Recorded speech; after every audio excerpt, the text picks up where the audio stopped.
ಬೆಳಗಾವಿ ಗಡಿ ಭಾಗದಲ್ಲಿ ಕನ್ನಡವನ್ನು ಕಡ್ಡಾಯಗೊಳಿಸಿದರು ಅಂತ ಹೇಳಿ MES ಫ್ರೆಂಡ್ಸರು MES ಮಿತ್ರರು ನಿನ್ನೆ ಸನ್ಮಾನ್ಯ ಶ್ರೀ ಸತೀಶ್ ಜಾರಕಿಹೊಳಿ ಭೇಟಿ ಆಗಲಿಕ್ಕೆ ಗೋಕಾಕ್ ಹೋಗಿ ಒಂದು ಮನವಿ ಸಲ್ಲಿಸಿದ್ದಾರೆ. ಕನ್ನಡ ಶಕ್ತಿ ಅಂತೇಳಿ ಒಂದೇ ಸುಳ್ಳನ್ನು 10 ಸಲ ಹೇಳಿದರೆ ಅದು ಖರೆ ಆಗೋದಿಲ್ಲ. ಆದರೆ ಆ ಪ್ರಯತ್ನ ಅವರು ಮಾಡ್ತಾ ಇದ್ದಾರೆ. ನಾವು ಕರ್ನಾಟಕ ಸರ್ಕಾರ ಭಾಷಾ ನೀತಿ ಪ್ರಕಾರ ನಾಮಫಲಕಗಳಲ್ಲಿ 60% ಕನ್ನಡ ಇರಬೇಕು, 40% ಯಾವುದೇ ಭಾಷೆಯಲ್ಲಿ ಬರೆಸ್ಕೋರಿ ಅಂತೇಳಿ ಸ್ಪಷ್ಟವಾದ ಆದೇಶವನ್ನು ಸರ್ಕಾರ ಮಾಡಿದೆ. ಅದನ್ನು ನಾವು ಪಾಲಿಸಾಕತ್ತೀವಿ.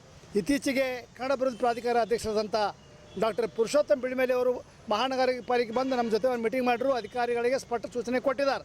ಆದರೆ ಇವರು ಮಹಾರಾಷ್ಟ್ರ ನಾಯಕರಿಗಾಗಲಿ ಜಿಲ್ಲಾ ಉಸ್ತುವಾರಿ ಸಚಿವರಾಗಲಿ ತಪ್ಪು ದಾರಿಗಳಿಗೆ ಪ್ರಯತ್ನ ಮಾಡ್ತಾ ಇದ್ದಾರೆ. ನಮ್ಮಲ್ಲಿ 60% ಬರೆಸಿ 40% ನಾಮಫಲಕಗಳಲ್ಲಿ ಬೇಕಾದ ಭಾಷೆ ಬರೆಸಿಗಳು ಅಂತ ನಾವು ಹೇಳಿದ್ವಿ. ನನ್ನ ಸನ್ಮಾನ್ಯ MES ಮಿತ್ರರು ಒಂದು ವಿಷಯ ಹೇಳ್ತಾನೆ.